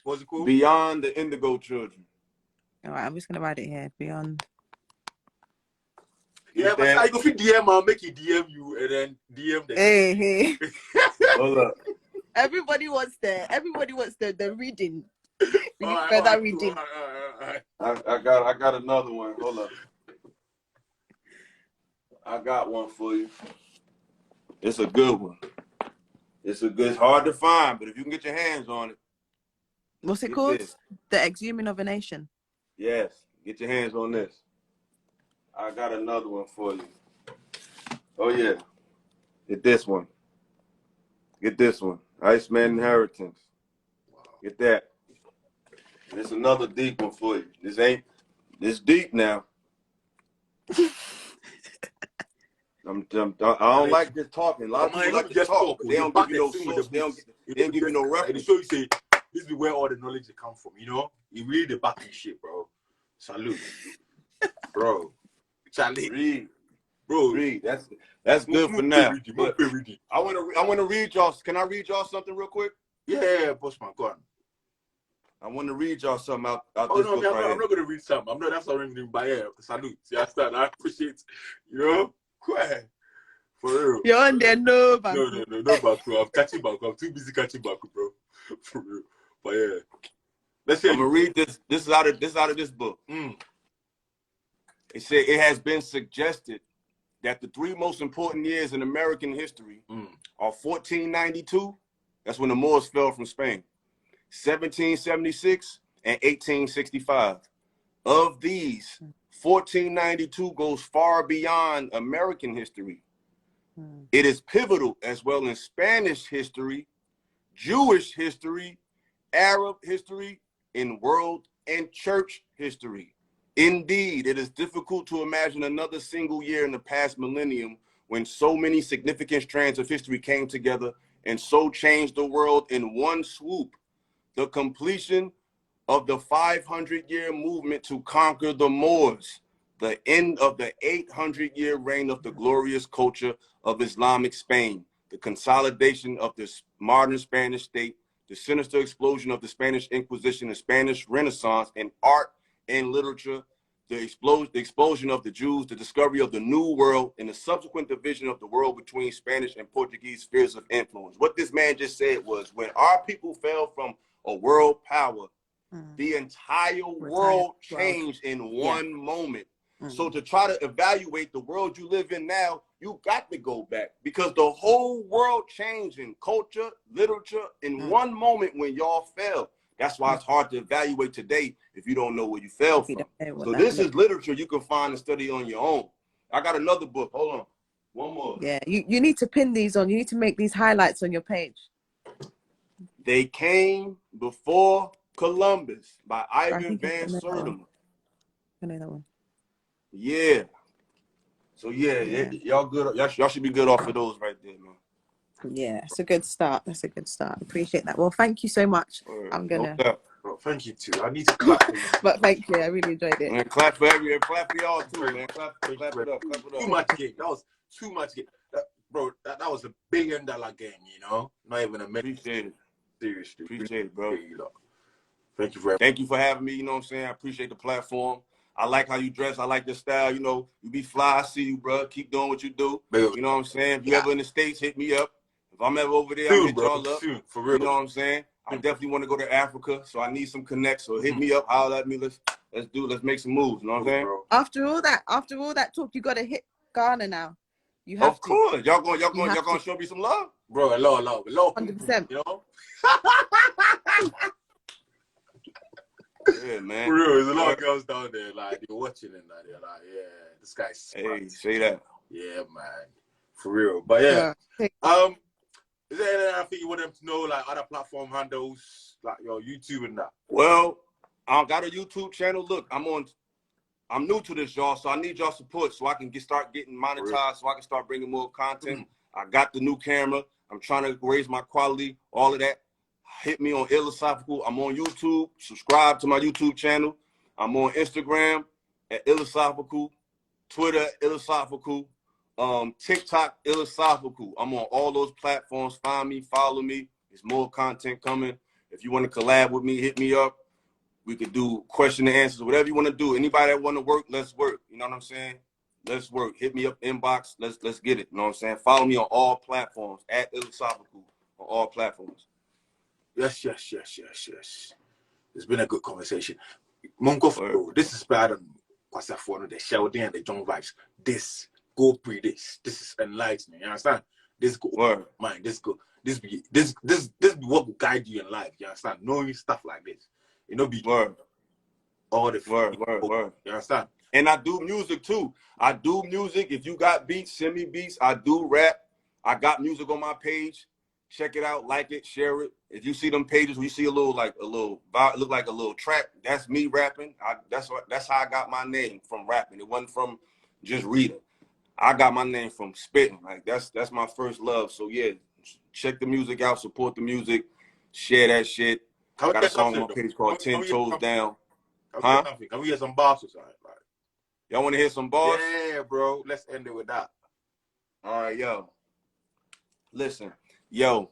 I be that retro 5 rockin', never knocking, cause when I was a little nigga, Santa Claus left coal in my stocking. Tag popping is a ritual, swag match the visual. You can never categorize an individual. When you think about it, highly touted, I'm first round. Straight 90 swag, fat gooses and first downs. We smoking on the piffy niggas, calling it perp now. Mommy want a trick, I tell her put her purse down. It's the Horus of the chorus, she reciting the verse now. Amused by the ganja and her delusions of grandeur is getting worse now. Silly chicks should never let them win.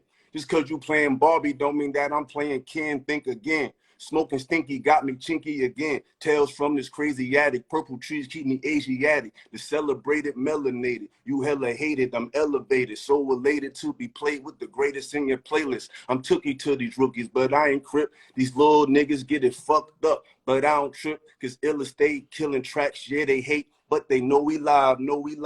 Yo, it's Mr. Freshness 85. Yo, I do this shit. Like, that shit ain't about nothing, you heard? Bro, we do this shit. Holla at me. Hit me up. Music, send me beats. Follow me. We do a lot of shit. Got clothes coming out. This is my brand I'm working on called Broaden Market. You know what I'm saying? It's the logo. You feel me? So broaden your horizons, market your dreams. You know what I'm saying? That's the double entendre with it. Plus, Broaden Market is a street in my hood, downtown Newark, Irvington. You know, holla at me, yo. Africa, I love y'all. Big up, Appreciate bro. it. Salute. All right, peace, man. Yeah, man.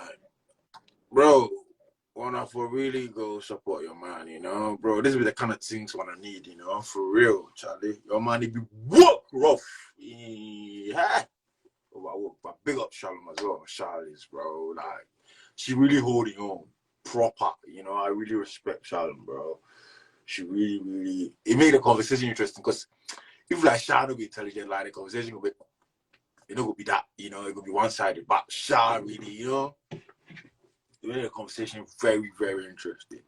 You know, I shock how niggas did the comments inside they won't fool. Like serious conversation you go, you won't fool. I'm like, hey, Plastic still their location. I'm like, what's that got to do with the conversation they have, bro? Somebody can they Japan, you don't know King Solomon, you don't know. I'm like, bro, see Jones, bro.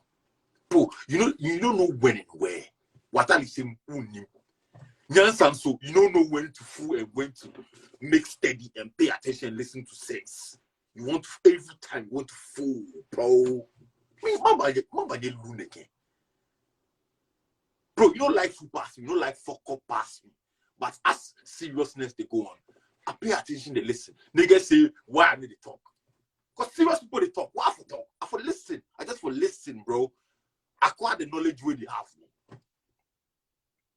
If you know yourself, know your fucking self. You understand? When you see people where you know, say these people, they read past you. Just for passion and listen. Because obviously, them two, they read past you. Read. Or we read it rough. Or we read it rough. You understand? You know, they see, Shalom, you see where she go. Sign 9 since they. I suppose I don't go home. She be English teacher too. Then I wait to your saying what you know, Pastor. You just will just listen. Oh, yeah, guy, oh, yeah, yo, guy, man. What's your white glasses? And I'll share Nascati. I'll bet you.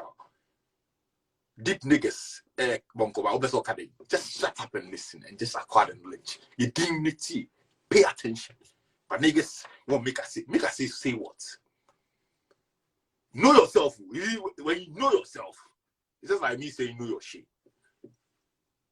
If you know yourself, bro, don't be every time you won't say something. You go look dumb, bro.